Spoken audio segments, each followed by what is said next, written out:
I'm starting to move the figs here, the ones that are hardened off nicely, out there and planting in the orchard. First one I'm going to plant is Mavricica there. I believe it's an Adriatic. No, maybe it's an Etna. Yeah, I think it's an Etna. Anyway, I'm going to plant it, but you'll notice here that the soil I removed to make the hole is pretty dang rocky. And I don't want to put that rocky soil back in there, but I do want to put the native soil from the surrounding area. So most of the rocks were pulled out and scraped over the earth here by the pond right there. And so I went on the other side of the dam over there, and I got some other native soil, which is clay, but it doesn't have the shale or the rock in it, so I'm going to use that. You can see my little hole here. I planted four little figs from this dig out. Let me show you why it's not that difficult. You can see here, I'll put a couple chunks in here. There are some branches from trees behind the camera.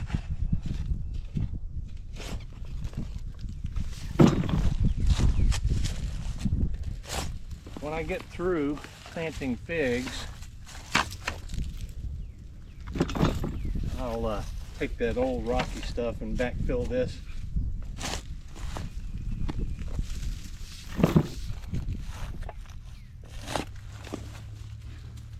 Take out chunks.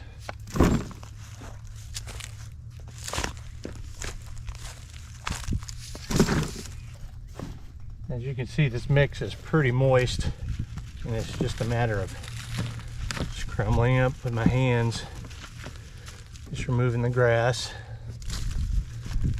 throwing that back in the hole.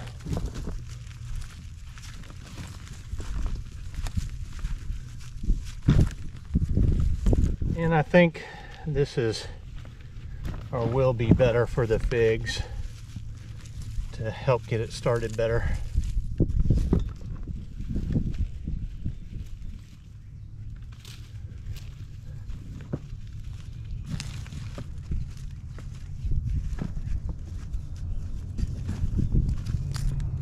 The good thing about the figs, where they're at, is they're kind of on a hill, and clay soil retains moisture. It doesn't drain the greatest, so I've got a good combination there of hill maintenance, hill drainage, and moisture retention. That's my hope anyway. We'll see in practice.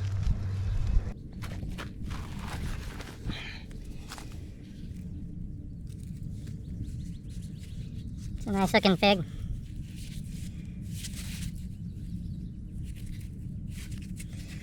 Tilted. I'm not sure it's going to have too many roots, being that it's still kind of small.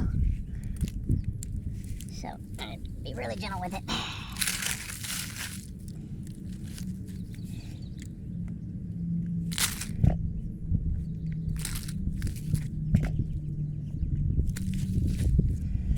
Get a nice level base here.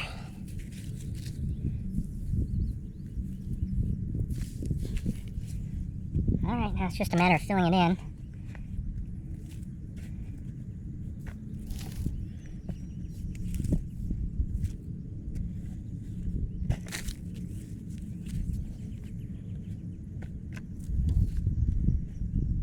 Doing it hand by hand, handful by handful. Oh me.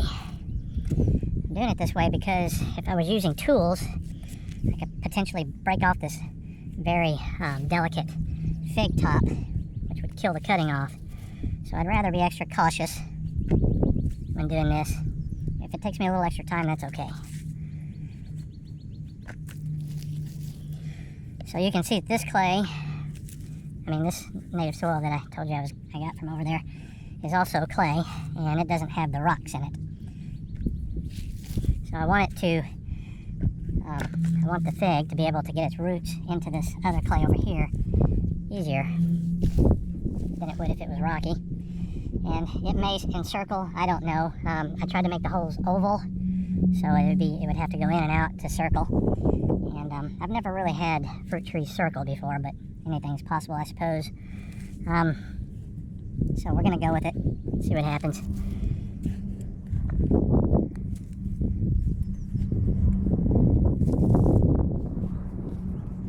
Piece of stick.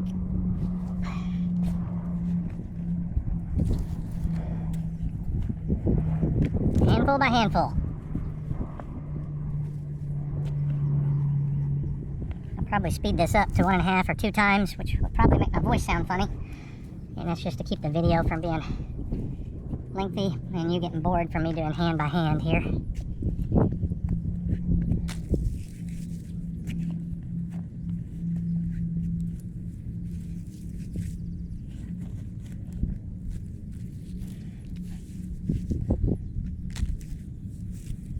All right, that's it. I'm gonna put this little plant tag back in here. I'm eventually going to put it on the T-post itself up high so I can see what it is without bending over. How elaborate I get with that labeling up on top of the T-post will be determined later. It'd be nice if it was really clearly marked that I can walk up to it and see it at a distance walking up to it. So that's it for this one. I'll do one more for you.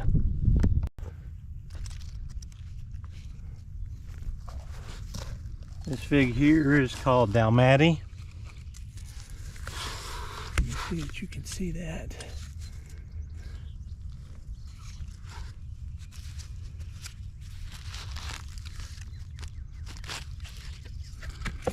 A lot of good roots on this one, comparative. Oh man, let me turn it where it's a little bit sideways. And I'll take and stand up and put the soil in.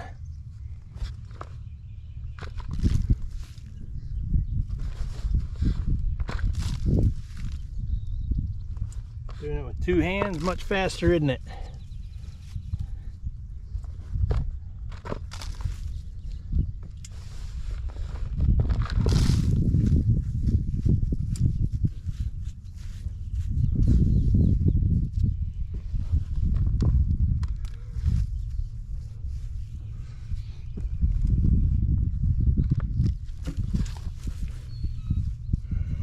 That's it for Dalmati. All right, I'll do one more. This one is called Marseille Black. So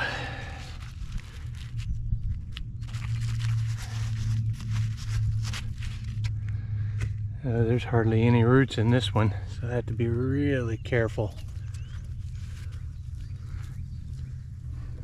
Really careful with this one. Put some more down here to lift it up. Yeah, this one is very delicate.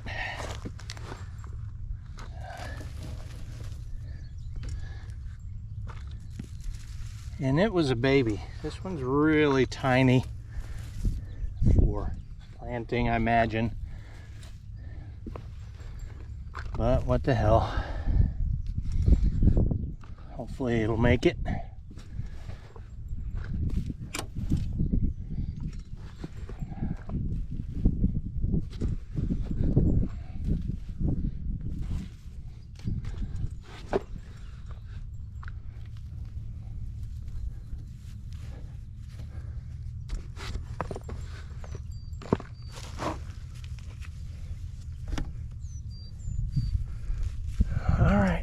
That's it for Marseille Black.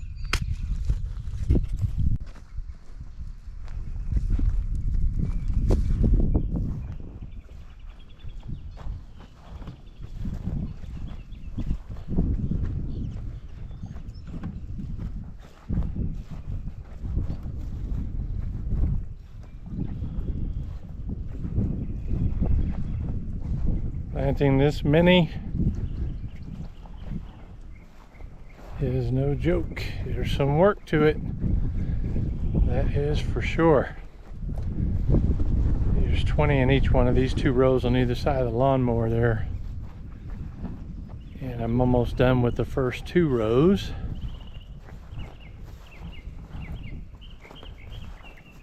I've got another load of dirt here, pulling it with the lawnmower because there's no way I could pull that by hand. So I'm going to finish these up. I'll show you how I do the little cage there too on one of these. It's pretty simple.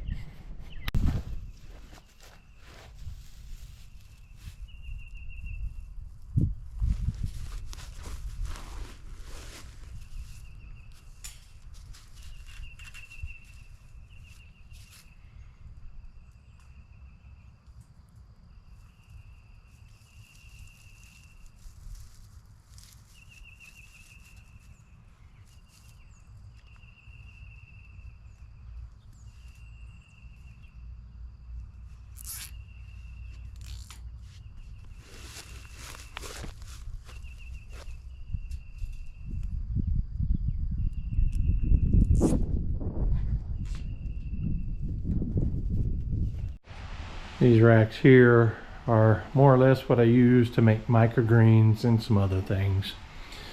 But in part of making microgreens, I created these covers. That was part of the growth process. And all this is essentially is cutting board material, same type of material, polypropylene. I just bought it in bigger sheets than you would like a regular cutting board that you could buy on Amazon or anywhere.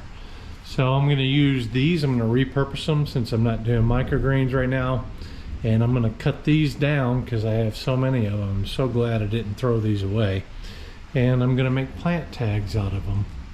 I bought this little table saw also for microgreens, doing this very thing here, cutting down the covers and whatnot. But I set it for 2 inches, and these are already pre-cut to fit essentially a 10 by 20 garden tray.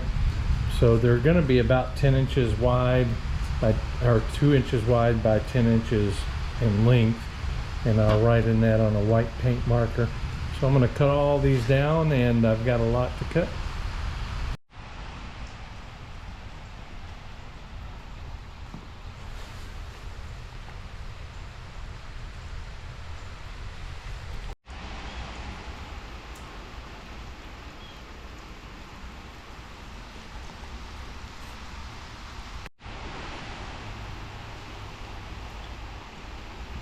Drilled 2 holes here, clamp 5 together and did 5 at a time.